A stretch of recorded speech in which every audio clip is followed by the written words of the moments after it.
잠언 9장 7절부터 12절 말씀을 가지고 참 지혜를 얻는 방법이라는 제목으로 하나님 말씀 증거하겠습니다. 참 지혜를 얻는 방법. 지혜하면 우리가 여러 가지 어떤 문제와 상황 속에서 잘 척척 이렇게 해결해내는 그런 사람, 그런 능력을 말합니다. 교회 나와서 제가 중학교 2학년 때 교회를 다녔는데 가장 그때 학생 시절에 청년 때 교회 목사님이나 뭐 권사님들이 하는 얘기가 지혜롭게 하라 그래갖고 그걸 많이 생각해봤어요. 어떻게 지혜롭게 하나, 지혜롭게 좀 살아라 그런 내용이죠. 지혜가 뭘까 많은 생각도 했었고 그래요. 성경 읽으면서 잠언서는 특별히 지혜에 대한 강조가 많이 나와 있습니다. 지혜 처음부터 끝까지 지혜라는 단어가 굉장히 많이 나와요. 지혜하면 사전에 찾아보니까 사물의 이치나 상황을 제대로 깨닫고 그것에 현명하게 대처할 방도를 생각해내는 정신의 능력, 이게 사전에 나와 있는 지혜라고 볼 수 있습니다. 사물의 이치나 상황을 제대로 깨닫는 것, 그래서 그것에 현명하게 대처하는 방도를 생각해내는 정신의 능력이죠. 제가 청소년기 때 이렇게 드라마를 봤는데 맥가이버라는 드라마를 봤어요. 이 미국 드라마인데 86년부터 92년까지 한국 그 MBC 방송에서 했던 내용이에요. 맥가이버. 그 맥가이버라는 드라마는 대정부 비밀 재단 소속 요원인 맥가이버가 전 세계를 누비며 활약하는 내용을 그린 첩보 액션 드라마예요. 그때 굉장히 우리나라에도 인기가 많았었고 맥가이버 하면은 이미 고유명사가 돼갖고 쓰이고 있습니다. 고유명사가 어떤 뜻이냐? 어디서든 무엇이든 척척 해낸, 이게 맥가이버라는 고유명사예요. 맥가이버 칼도 있어요. 맥가이버 칼은 이렇게 그냥 한 개만 칼만이 아니라 여러 가지를 꽂아놔가지고 도라이버도 있고 뭐도 있고 캔 다른 뭐 이것도 있어요. 그러면 보셨죠? 그게 맥가이버 칼이에요. 그래서 그거를 도라이버로 갖고 뭔가 팍팍 하면 칼인데 다용도로 쓸 수 있는. 맥가이버 칼, 맥가이버 하면은 무엇이든 척척하기 때문에 지혜의 상징으로 이렇게 이해가 되고 있습니다. 오늘 본문을 통해서 참 지혜를 얻는 방법을 제가 성경에서 이렇게 묵상하게 되는데 맥가이버 칼처럼 뭔가 문제 상황이 우리 인간사에 문제가 많잖아요. 돈 문제, 인간관계 문제, 뭐 직장의 문제, 많은 문제가 있잖아요. 그걸 척척 풀어내는 것이 지혜예요. 근데 그 지혜가 아니라 여기는 참지혜. 참지혜가 뭘까? 그래서 잠언 오늘 9장에 보면 지혜라는 단어가 굉장히 많이 나옵니다. 잠언 9장 10절입니다. 이거 암송구절이고 어디 가서든지 성경 문제를 보거나 입시 시험을 보면 나오는 잠언 9장 10절이에요. 여호와를 경외하는 것이 지혜의 근본이요 거룩하신 자를 아는 것이 명철이니라. 성경은 지혜는 여호와를 경외하는 것이라고 말하고 있어요. 하나님을 경외하는 것, 이게 지혜다 이렇게 말하고 있어요. 저도 예전부터 계속 이 말씀을 묵상하고 또 암송하고 그랬는데 인생을 살아보니까 하나님을 믿는다는 것, 하나님을 섬기고 예수 그리스도를 통해서 죄사함 받고 신앙생활 한다는 것이 진짜 지혜라는 것을 깨닫게 되었어요. 많이 그런 것 같아요. 세상 사람들과 저를 비교하면서, 비교는 뭐 나쁜 의미의 비교가 아니라 삶을 살아가는 것을 보면서 내 자신이 세상 사람들이 받는 이 스트레스보다도 덜 받는 거예요. 물론 저도 스트레스 받죠. 그러나 세상 사람들이 살아가는 그 스트레스보다 예수 믿고 나면 덜 받는 거예요. 스트레스 강도가 줄어드는 거죠. 그게 지혜가 아닐까요? 잠언 9장 1절에 보면 지혜가 그의 집을 짓고 일곱 기둥이 다듬고 이렇게 기록을 하고 있어요. 지혜가 그의 집을 짓고, 집은 사람들의 영혼이 안식을 누릴 처소를 의미합니다. 보다 구체적으로 이것은 교회를 뜻합니다. 그러니까 지혜가 교회를 짓는 거예요. 여기서 일곱 기둥이 있다는 것은 그것이 완전하고 견고하다는 뜻을 가지고 있습니다.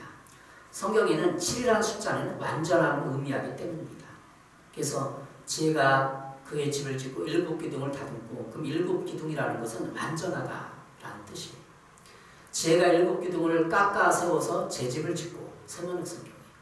지혜는 무엇을 의미할까요? 여기서 신약적인 의미까지 생각해 본다면 바로 지혜란 예수 그리스도를 말하는 것입니다. 예수님의 교회를 짓고 완전하게 다스리며 지혜를 가진 자들은 교회 리더로, 교회 제자로 세워지는 것입니다. 지혜가 그의 집을 짓는다는 것은 지혜가 예수님이잖아요. 예수님이 교회를 짓고 7 기둥을 다듬고, 지난주에 기둥이란 그 진리의 기둥을 설교했는데 오늘은 좀 일맥상통하는 것 같아요. 기둥이란 진리의 기둥이잖아요. 교회는 신약적인 의미로. 요한복음 1장 14절에 이렇게 기록하고 있습니다. 말씀 육체되어 우리 가운데 거하시며 우리가 그의 영광을 보니 아버지의 독생자의 영광이요 은혜와 진리가 충만하더라. 그의 영광은 뭐죠? 예수님을 보니까 아버지의 독생자의 영광이 있고 은혜, 진리가 충만한 거. 은혜와 진리가 가득하다, 차고 넘치는 거죠. 그러니까 예수님 안에는 은혜가 있고 진리가 있는 거예요. 또 우리 안에는 뭐가 있을까? 내면에? 물론 은혜도 있고 진리도 있지만 적어요. 그리고 우리 마음속에는 법이 있어, 율법이 있어, 내 기준이 있어요. 그래서 사람들을 바라볼 때 내 기준에 맞추어서 생각을 하고 판단하는 거죠. 그래서 사람들이 상처를 입는 것도 내 기준에 의해서 생각하고 판단하고 대하니까 상처를 받고 힘든 거죠. 근데 예수님 안에는 은혜와 진리가 가득한 거죠. 그러니까 그분이 지혜죠. 지혜 자체이죠. 여러분의 삶 속에서 진리로 가득 채우고 은혜로 가득 채워서 예수님을 따르는 제자로서 지혜가 가득하기를 바랍니다. 예수님은 은혜와 진리가 충만하신 분이시기에 바로 지혜로운 분이요 지혜 자체이십니다. 이것은 예수님이 3년 동안 살아가면서 사람들과 함께 나눈 대화, 그리고 대화 내용, 사상, 그리고 인간관계 안에서 나타나고 있습니다. 요한복음 8장에 가늠 중에 잡힌 여자를 예수님은 어떻게 처리하셨습니까? 사람들 씩씩거리면서 가늠 중에 잡힌 여자를 데리고 왔어요. 요한복음 8장 4절입니다. 예수께 말하되 선생님이여, 이 여자가 가늠하다가 현장에서 붙잡혔습니다. 모세는 율법에 이러한 여자를 돌로 치라 명령했거니와 선생님은 어떻게 말하겠습니까? 그들이 이렇게 말하면 고발할 조건을 얻고자 하여 예수를 시험하느라. 그러니까 예수님을 시험하기 위해서 시끌거리면서 돌을 들고 돌을 치려고 준비하고 예수님께 질문하는 거예요. 예수님이 죽이라고 하면 율법을 지키는 거지만 사랑은 없는 거 아니에요. 예수께서 몸을 굽히사 손가락으로 땅에 쓰시니 그들이 묻기를 맞이 아니하는지라. 이에 일어나 이르시되 너희 중에 죄 없는 자가 먼저 돌로 치라. 예수님은 다시 몸을 굽혀 손가락으로 땅에 쓰시니 그들이 이 말을 듣고 양심의 가책을 느껴서 어른으로 시작해서 젊은이까지 하나씩 나가고 오직 예수와 그 가운데 서는 여자만 남았더라. 요한복음 8장 4절부터 9절이에요. 그때 사람들은 분노와 혈기가 왔어요. 율법을 범한 여자다, 가늠한 여자다, 씩씩거리면서 돌을 던지려고 했어요. 그 분노, 무슨 분노죠? 율법의 분노예요. 율법, 자기 기준. 그러나 예수님은 돌로 쳐 죽여라 그러면 예수님은 법을 지키지만 예수님은 지금까지 자비와 사랑은 없어지는 거예요. 함정이 빠뜨린 거죠. 예수님의 그 사랑과 자비가 계속 유지되고 법도 율법도 주장하려면 똑같이 두 개를 예수님이 가르쳐야 되는 거예요. 그리고 인정받아야 되는 거죠. 그때 예수님은 죄 없는 자가 돌로 치라 그렇게 말했던 거죠. 인간의 본질을 꿰뚫고 있는 분이 바로 예수님이에요. 예? 그 군중들 속에 죄 없는 자가 한 사람도 있습니까? 그러니까 다 돌을 던지고 도망가다시피 그 자를 뜨는 거죠. 예수님이 이긴 거예요.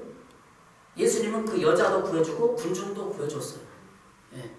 군중들이 그 분노, 율법주의에 대한 그 율법주의자들이 분노해서 그 여자를 쳐 죽였다면, 돌로 쳐서 죽였다면 자기들의 양심에 뭔가 찜찜한 살인에 대한 어떤 인간의 속성이 다 있거든요. 사랑 아니면 법이거든요. 그래서 군중도 구해주고 여자도 구해주고 정죄하지 않고 판단하지 않았어요. 예수님. 그치? 그런데 사람들의 판단과 생각은 사람을 죽이는 것입니다. 자기 기준과 율법을 가지고 죽이는 거죠. 항상 우리가 사회에서도 사랑과 정의를 부르짖는 사람들은 사랑을 판단하고 정죄하고 감옥에 집어넣어야 되고 은혜를 못 베풀어 정의를 강조하는 사람. 우리 인간사도 그래요. 사회를 역사를 뒤집어 그래요. 사랑을 많이 베풀고 사랑의 선정인 사람들은 왕들은 법이 흐무적거려. 다 봐주고 다 이해해주고 감싸다 보니까 사람들이 군율을 어기고 법을 어기고 사회가 흐지부지 되고 그 두 가지를 동시에 예수님은 그 두 가지를 사랑과 이 법을 하나도 빠뜨리지 않고 두 개를 강조하고 그 지혜가 어디서 나왔냐니까 하나님의 지혜. 예수님이 지혜 자체이니까 그런 거죠. 잠언 9장 2절부터 6절까지 말씀하고 있습니다. 짐승을 잡으며 포도주를 혼합하여 상을 갖추고 자기 여종을 보내어 성중 높은 곳에서 불러 이르기를 어리석은 자는 이르도 돌이키라.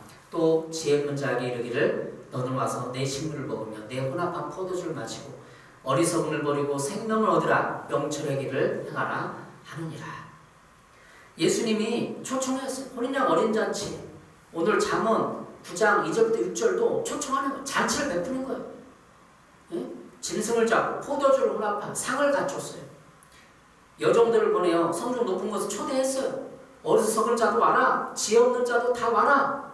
음식을 먹자. 잠언 9장 5절 너는 와서 식물을 먹으며 혼합한 포도주를 마시자. 초대하는 거예요. 어리석은 자는 외부의 유혹에 무방비 상태로 노출되는 사람을 가리킵니다. 그래서 사람들이 이렇게 우리 사회에서 일어나는 거에 빠지는 사람들은 무방비 상태로 노출되어 있어요. 누가 세상적인 말로 우리를 유혹하면 그것을 방어할 만한 힘이 없는 사람이에요. 어리석은 자가. 지혜 없는 자는 육체의 욕망에 사로잡혀서 이성적인 판단 능력이 마비된 상태에 있는 자를 가리켜요. 내 음식을 먹으면 초대해서 어떻게 하죠? 잠언 9장 5절 너는 와서 내 식물을 먹으며 혼합한 포도주 마시자 하는 거죠. 그러니까 교회는 초대하는 거예요. 초대해서 잔치를 베풀어주는 거예요. 음식이 사람의 생명에 활력을 주는 힘이 공급원인 것처럼 지혜는 사람의 영혼을 살찌게 하는 생명의 원천입니다.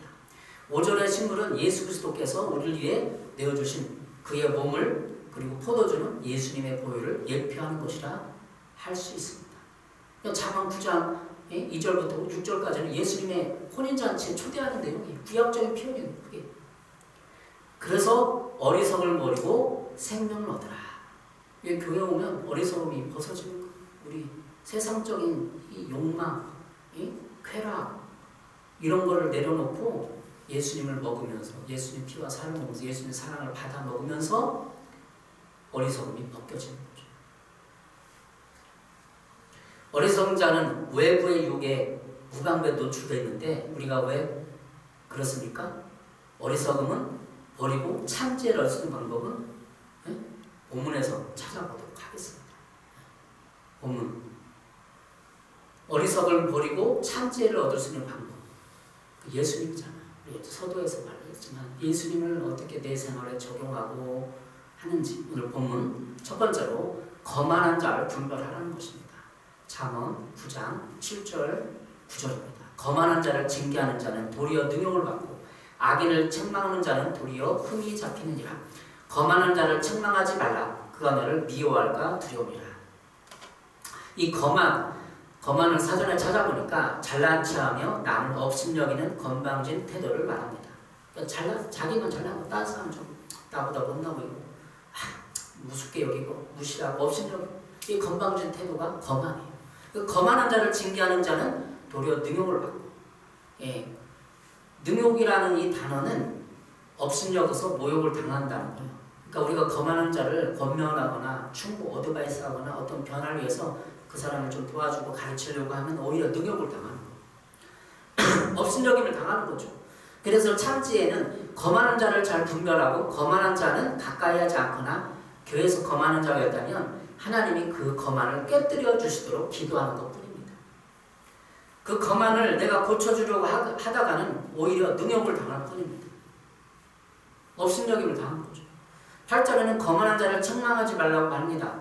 거만한 자를 선하게 우리가 고쳐주려고 하다가는 오히려 그 사람에게 미움을 일으킵니다. 그런데 지혜 있는 자는 책망하면 오히려 그들의 관계는 서로 인정하고 존중하는 사랑의 관계가 형성됩니다. 교회에서 마찬가지예요.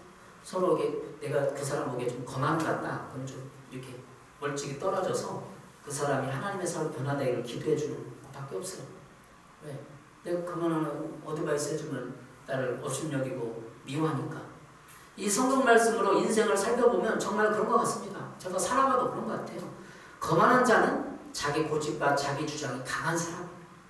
이들은 마음이 굳어져서 누구의 이야기도 듣지 않고 오직 자기가 자기의 감옥에서 주일 행사를 하고 있는 거예요. 빠져나오지 못해요. 자기 테두리, 자기 패러다임, 자기 주장, 생각에서 못 빠져나와요.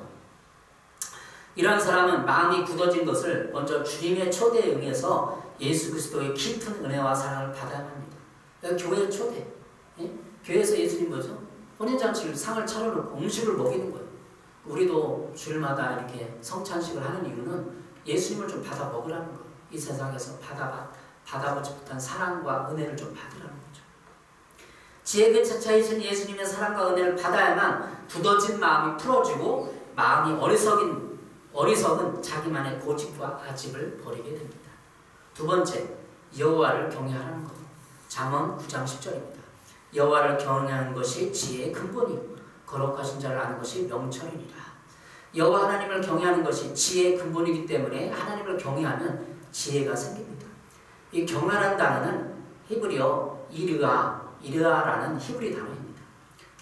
인간이 하나님을 향해 가지는 거룩한 두려움을 의미하는 것으로 이는 노예가 주인에게 가지는 수동적 두려움이 아니라 자식이 아버지를 향해 갖는 능동적 두려움, 즉 공경을 의미합니다.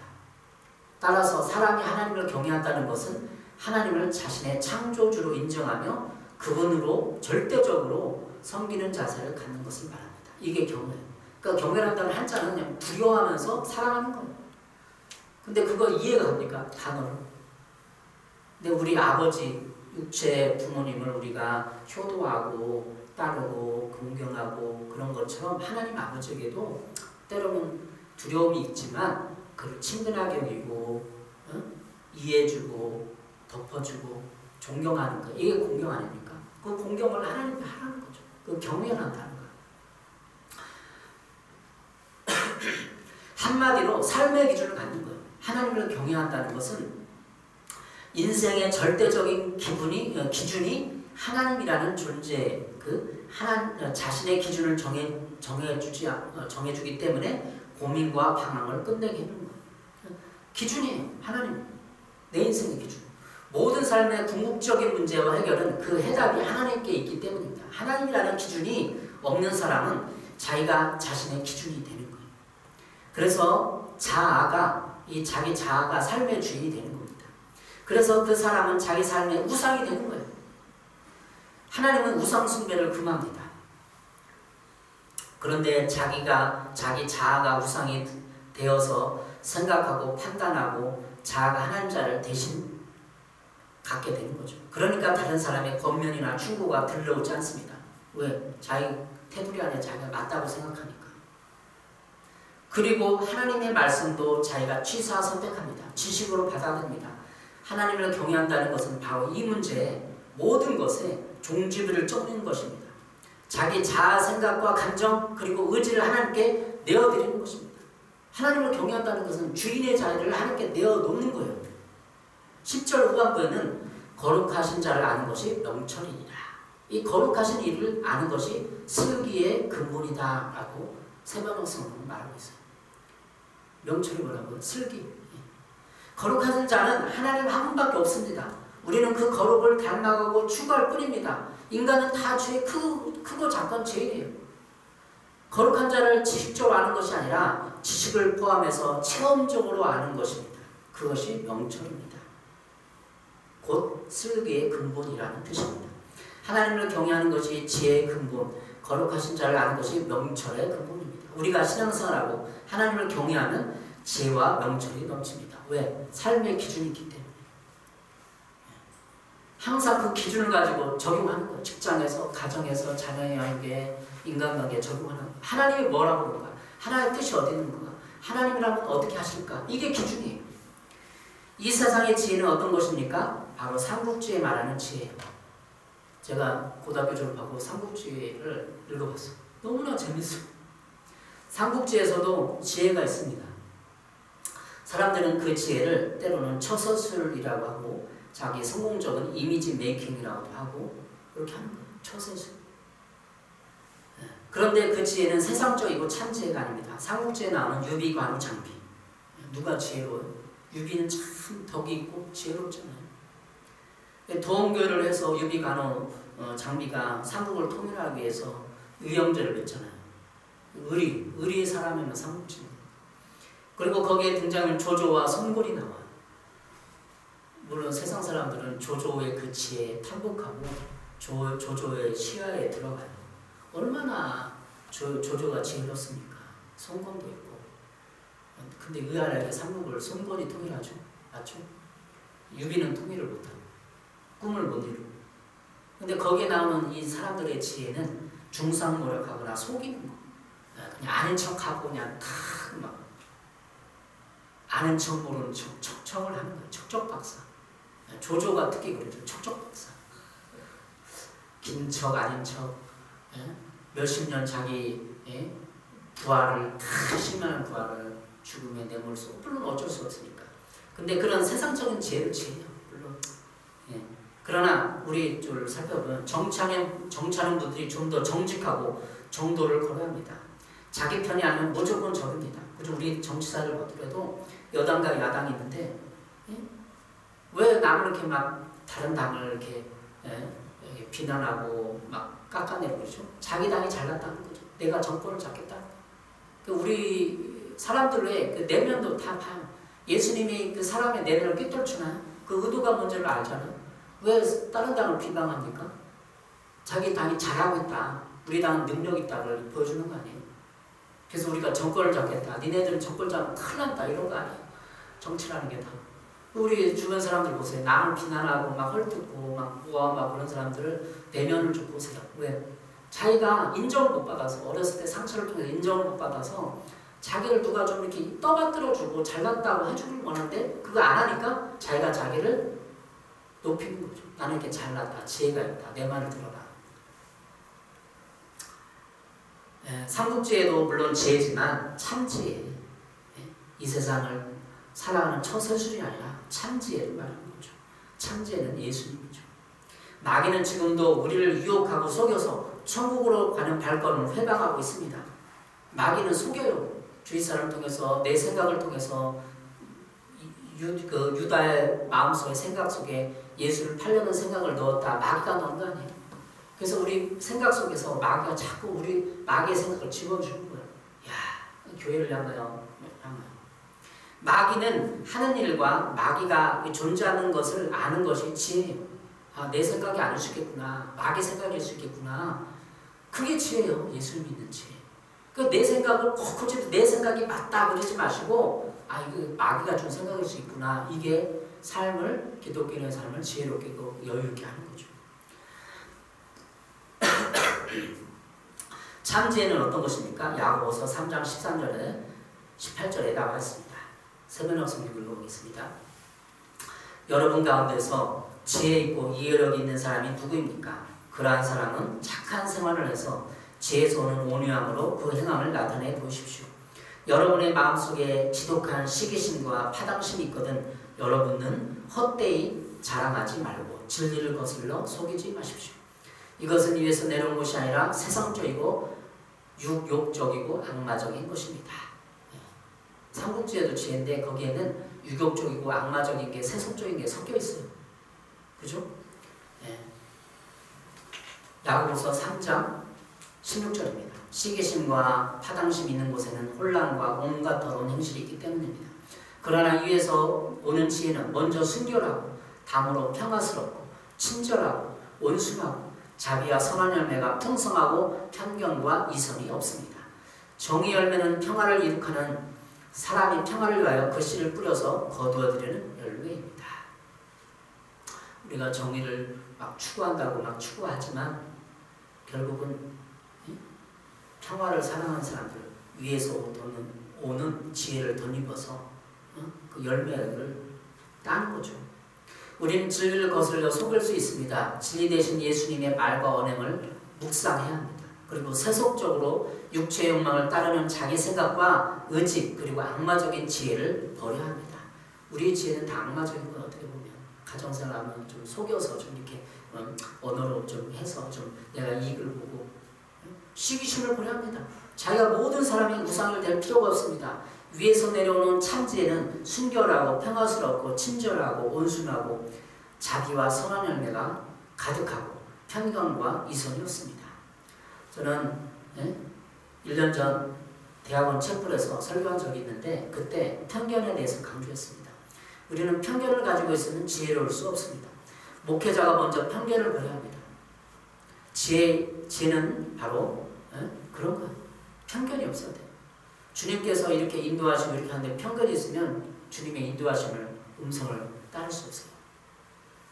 목회자에 대한 교회에 대한 편견을 버려야 신앙생활을 잘할 수 있습니다. 편견을 버리면 색안경을 끼고 사람을 보는 것과 같습니다. 편견을 가지는 것, 색안경을 끼는 것. 여러분의 편견을 버리십시오. 오직 하나님의 안경을 끼십시오. 하나님이라는 기준을 가지고 사람들을 봐야지 내 기준, 내 생각을 가지고 사람들을 보면 아 전라도 사람은 어때? 아 경상도 사람은 어때? 아 인천 사람 짜. 이거 다 편견이거든요. 인천 사람 짜나요 진짜. 우리들 얼마나 편견이 많은지. 아 간이거는 그래. 아 순복음교회는 너무 시끌벅적하고 무식해야. 아이고 이게 다 편견 아니에요. 그런 생각을 막 버려야 신앙생활을 잘할 수 있어요. 아유 개척교회는 그래. 아유 큰 교회는 그래. 이거 다 편견이에요. 큰 교회도 위대한 하나님 사람이 많아요.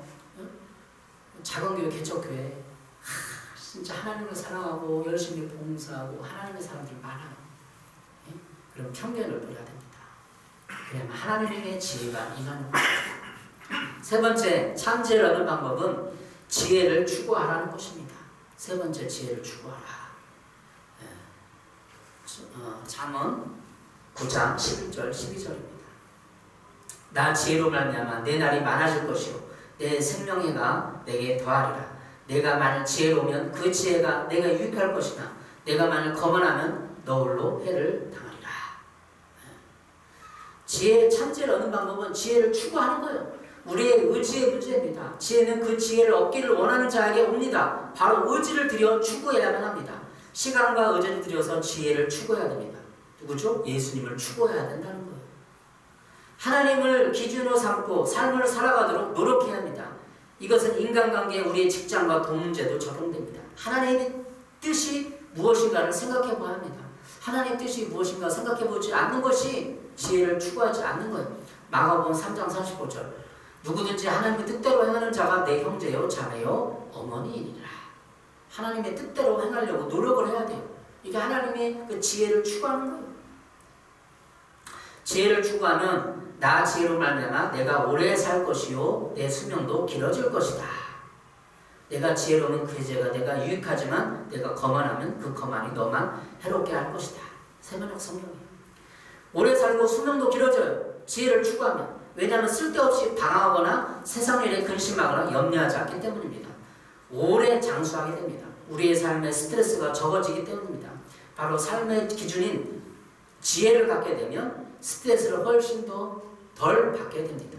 우리는 믿는 자에게도 세상 사람들이 똑같은 문제가 옵니다. 돈 문제가 오죠. 직장 문제가 오죠. 인간관계 문제가 옵니다. 그런데 거기에 맞서서 단순한 삶의 방식, 하나님이 공급하시고 하나님이 채워주실 거야. 이 믿음이 한숨 돌리게 할 수 있습니다.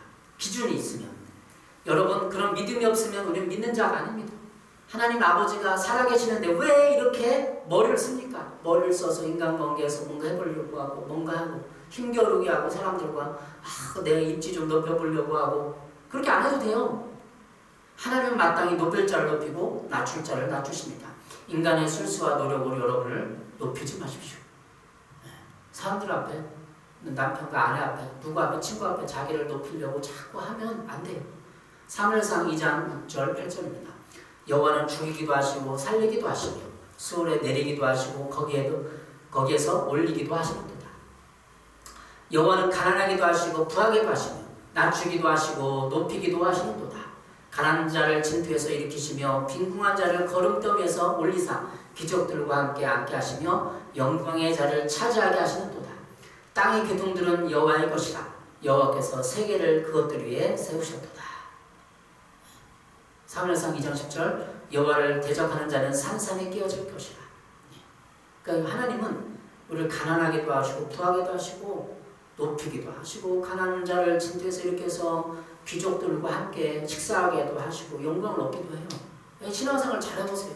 우리 감리교회 지방에 가면은 여러분 장로님 대접받으려고 그런 게 아니라 존귀한 자들과 함께 식사하면서 삶을 나누고 예수님을 나누고 그래 신앙생활.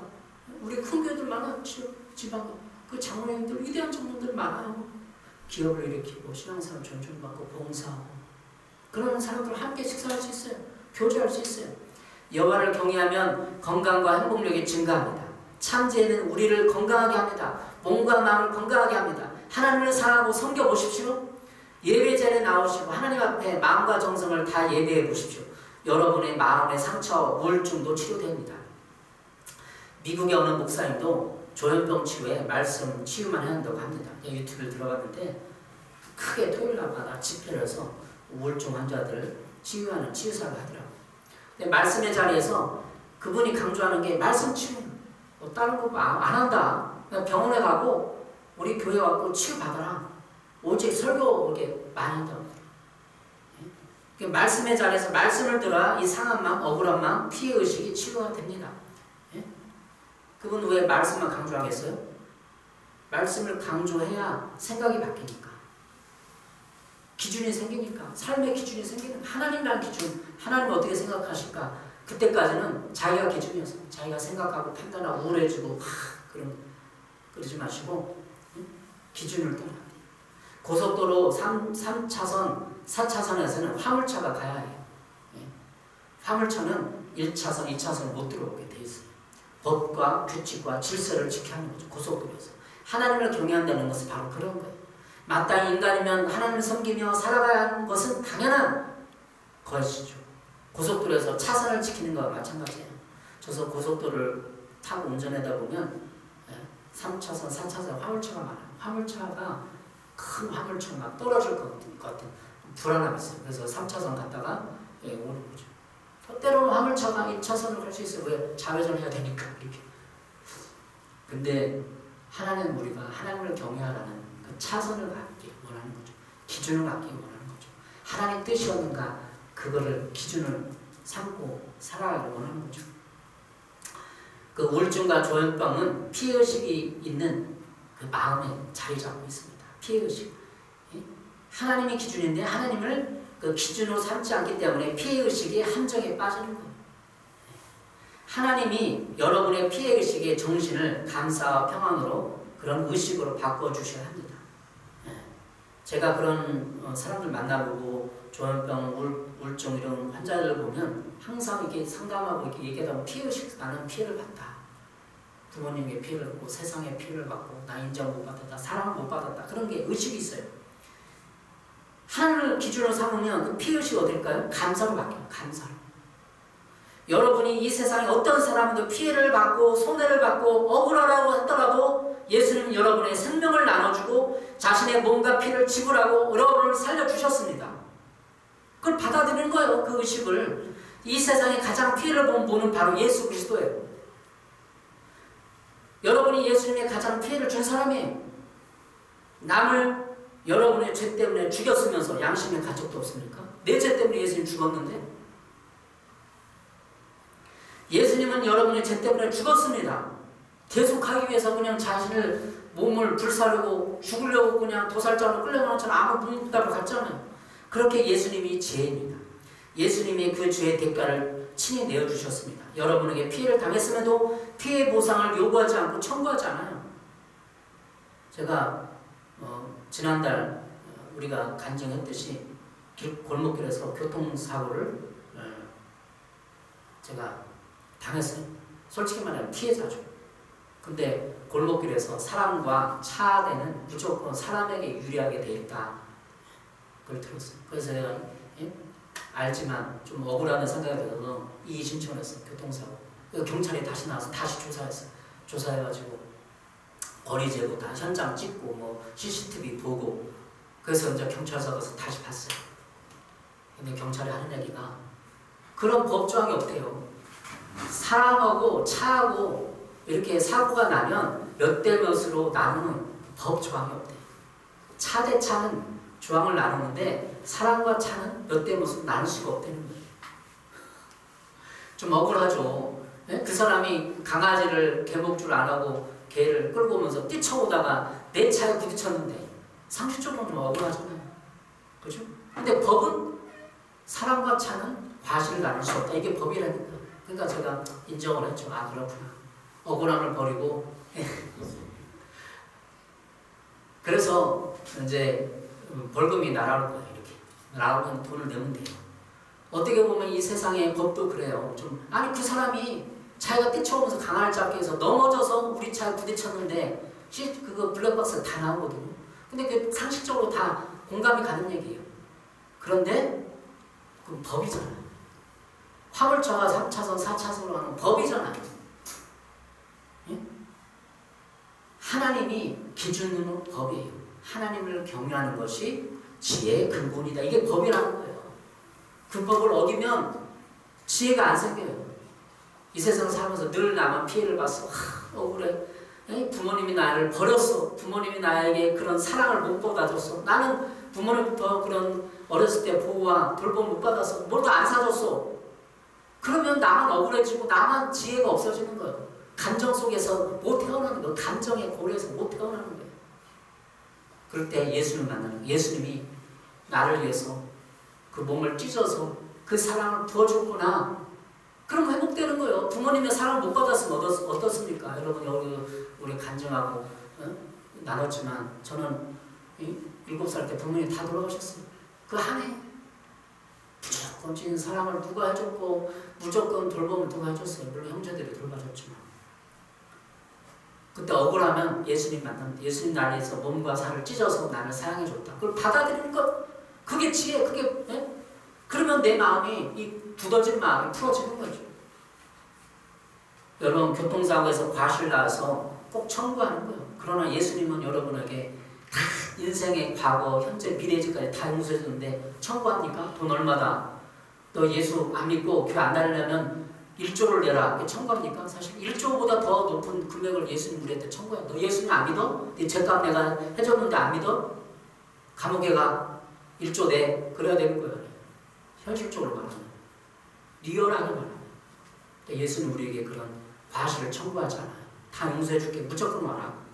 음식 차려놓고 청국장 자는 것입니다. 잠언 9장 12절 내가 만일 거만하면 너 홀로 해를 당하리라. 그래서 거만을 내려놔야 돼요. 예수님께 배우고 하나님의 사람들께 배우고 하나님은 가난하기도 하고 부하게 한다는 것을 기억하고 여러분의 피해의식에서 벗어나시길 바랍니다. 하나님은 우리를 위해서 그 피해인 것을 보상해 주십니다. 예수님 잘 믿어보십시오. 얼마나 많은 축복과 보상이 있는지 몰라요. 저는 간증을 다 들어요. 제 인생 예수 믿은 지 30년이 된 거예요. 다 간증 다 들어봤어요. 결론을 맺었어요. 예수님을 받으면 피해를 안 받고 차츰 하나님이 높여주고 인정해주는 거예요. 그때까지는 때를 기다려야 돼요. 사람들이 나를 인정해주고 막 인정해 주십시오. 나는 교회 헌금 뭐 얼마 했습니다. 뭐 사놨습니다. 그렇게 안 해도 돼요. 때가 되면 하나님 여러분을 높이실 것입니다. 하나님이 여러분을 가난하게도 하시고 부하게도 하십니다. 낮추기도 하고 높이기도 하셔요.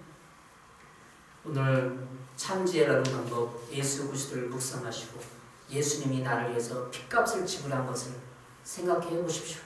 그것이 여러분의 지혜를 얻는 방법이에요. 여러분의 감정에 피해의식이 있다면 억울함이 있다면 지혜가 안 생겨요. 간사를 해야 지혜가 생기는 것입니다. 기도하겠습니다. 사랑해 주님 감사합니다. 참지혜 주신 예수님을 만나게 해주셔서 감사합니다. 하나님을 경외하는 것이 인생의 기준이요 그 기준대로 살게 해주시고 그래온 말미암아 명철과 지혜와 마음의 평안이 임하고 사람들에게 내가 나눌 수 있는 이 귀한 하나님의 사람이 되게 도와주시옵소서. 예수님의 이름으로 기도했습니다. 아멘.